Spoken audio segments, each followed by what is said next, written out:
Okay, Grabmaster, ngayong araw naman is alamin natin kung paano ba yung tamang shadow boxing. Ano? So marami nakikita natin siya shadow boxing. But for me, dapat talaga is you have an imagination. Kailangan mo talagang mag-imagine ka someone na talagang malakas. No? For example, magsha-shadow boxing ka, kailangan sanayin mo yung sarili mo, sanayin mo yung feeling mo, sanayin mo yung galaw mo. Depende sa naiisip mong kalaban. For example, kaharap mo si Canelo, no? Canelo Alvarez. Siyempre, yung iisipin mo is yung malalakas na, no? Mag-i-imagine ka rin lang naman, di yung malalakas na nakalaban, no? Canelo Alvarez, Terence Crawford, Jaron Bucenis, yan, Gervonta Tank Davis, sila, no, yung mga Japanese boxer, Hunter Nakatani, Naoya Inoue, yung malalakas na boksingero sa buong mundo, ano? So, yun yung sense ng shadow boxing. Ano yung reaction? Ano yung reaction ng katawan mo?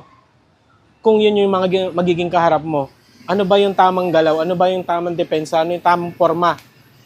Kung kaharap mo yung mga ganong kalaban. For example, kalaban mo si Canelo Alvarez. Canelo Alvarez is aggressive, no? Talaga square siya lumaban. And talagang susugudin ka niyan. So, for example, Canelo Alvarez ang kalaban ko. Siyempre, yung mararamdaman mo. So, i-approach mo rin yun. Ilalagay mo rin yun sa sitwasyon nung habang nagsha-shadow boxing ka. Medyo kinakabahan ka ba? Medyo natatakot kang tamaan. So, ano yung gagawin na reaction ng katawan mo? Ano yung forma ng mga kamay mo? Makikipagsabayan ka ba? Or ang gagawin mo is jab-jab ka lang? Or gagalaw ka lang muna? And then, depensa, tatapong ka ng combination, isa, dalawa. So, yun yung tamang shadow boxing. You're going to move around, ano bang gagawin mo? Or lalapit ka? Or aatras ka? So, i-imaginein mo sa sarili mo, o sa isip mo, ano yung magagawa ano magiging yung reaction mo? Ano yung magiging reaction mo? Kung ganun yung klaseng kalaban, hindi yung suntok ka lang ng suntok ng combination. Hindi po yun yung tamang shadow boxing. You should think na meron kang kalaban sa harapan mo.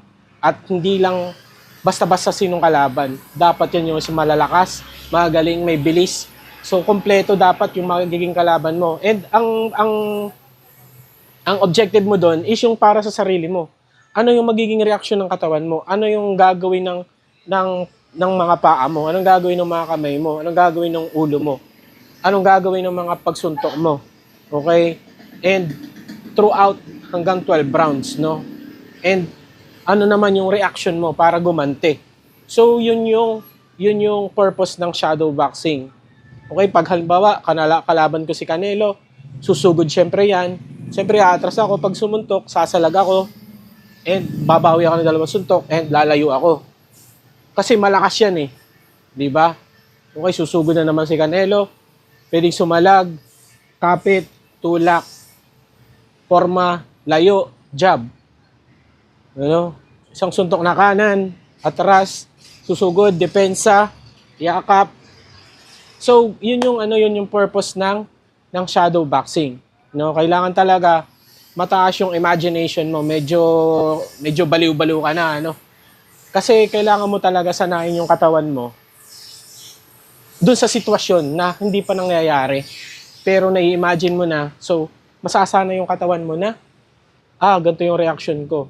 Kahit kinakabahan ako, malakas yung kalaban, Canelo Alvarez, lagi nandun yung depensa ko. I'll move around, saan ba ako pupunta? Kanan si Canelo. So more likely, dito ako sa kaliwa. Lagi akong maglalakad.